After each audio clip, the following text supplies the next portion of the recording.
Minasan konnichiwa. Bonjour mesdames et messieurs. Jean-François Graziani de l'Université d'Osaka. Alors, pour commencer, je voudrais d'abord remercier nos interprètes, grâce à qui nous pouvons avoir ce colloque en français et en japonais. Et bien sûr, je voulais aussi... merci. Merci pour eux. Et bien sûr aussi remercier nos intervenantes d'hier pour la richesse de leurs propositions. Alors, pardon, c'est comme vous voulez. Alors oui, évidemment, j'ai la tâche difficile de vous proposer un bilan de la première journée. La tâche est difficile parce qu'il y avait une extrême variété, bien sûr, de perspectives et de commentaires sur la question de l'interculturel. C'est évidemment lié à la nature même, bien sûr, du concept d'interculturalité. Comme l'a dit Madame Zarat, c'est en fait un hyper-concept. Donc, évidemment, la définition de l'interculturel est aussi vaste que la définition de la culture elle-même.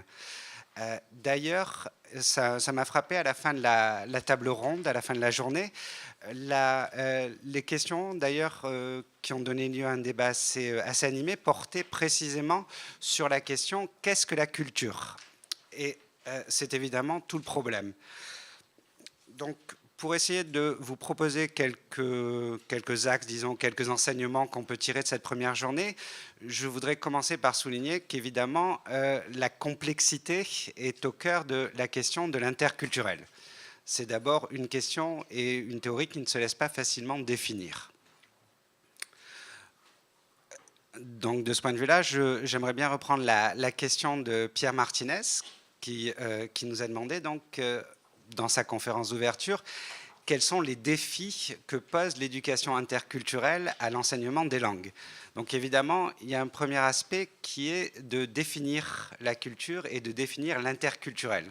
Donc c'est évidemment très vaste parce que tout simplement pendant très longtemps, on était dans un dispositif où la langue et la culture étaient intégrées à travers l'étude d'une littérature étrangère, mais ce modèle, bien évidemment, a considérablement évolué, puisque d'une part, la recherche en anthropologie, en sciences humaines et en sociologie nous a amené à considérer la culture dans une perspective beaucoup plus large, intégrant donc au-delà de la production artistique et de la littérature, tous les aspects de la vie quotidienne et souvent des habitudes, comment dirais-je, non explicites en fait.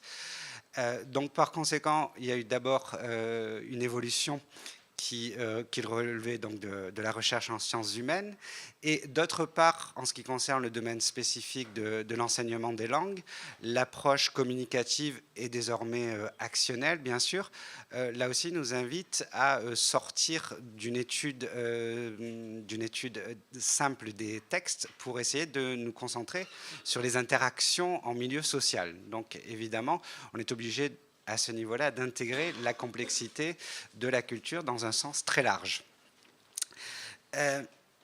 Alors, justement, dans les interventions que nous avons eues, Madame Zarat nous a bien expliqué, nous a bien montré quelles étaient les difficultés pour évaluer une compétence culturelle. Précisément, l'aspect très large du champ rend très difficile, sa dimension humaine aussi, rend très difficile une évaluation simple d'une compétence.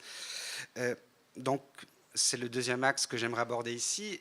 La grosse difficulté que nous avons à l'heure actuelle, c'est de savoir comment intégrer finalement l'éducation interculturelle dans l'enseignement des langues. Pour ça, nous avons eu bien sûr des propositions intéressantes et variées. Monsieur Martinez nous a donné des pistes assez riches pour essayer de penser un champ global de la culture, mais nous en sommes simplement au début. Monsieur Lidicotte nous a fait des propositions aussi pour intégrer dans une perspective donc, cognitive, pour intégrer donc, dans l'enseignement des langues une réflexion sur la culture et développer une conscience interculturelle. Donc dans ce cas, on n'est plus dans la simple transmission de connaissances, mais bien dans l'acquisition d'un savoir-être qui permettrait d'évoluer dans différents cadres et donc constituerait une compétence transversale. Alors évidemment, cette difficulté, à la fois la complexité du concept et cette difficulté à l'intégrer au cours de langue, explique que les discours institutionnels ont eux-mêmes du mal à fixer des enjeux et à fixer des objectifs.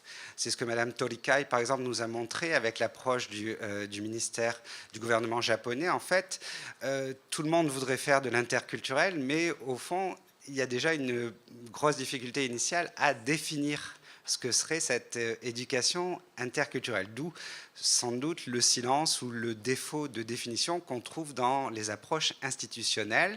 Et là aussi, Mme Zarat nous a rappelé que même le CECR, avec toute son ambition, était encore limité sur les aspects, disons, didactiques et pratiques de l'éducation interculturelle, hein, qu'il avait aussi ses limites. Alors, concernant donc cette difficulté à intégrer la culture dans le cours de langue, Monsieur Michael Kelly, dans sa communication, nous a donné des pistes autour d'une réflexion sur les communautés de pratique, en nous montrant que finalement, on était obligé d'aborder par des communautés les aspects pratiques de cet enseignement et qu'il n'y aurait en quelque sorte pas d'éducation interculturelle valable pour tous les publics, qu'il faudrait en quelque sorte diviser en plusieurs catégories en fonction des objectifs et des enjeux de chaque public. C'est le troisième point que j'aborderai ici. En fait, ce qui m'a frappé dans les différentes communications, c'est au fond la nature éminemment politique de l'éducation interculturelle.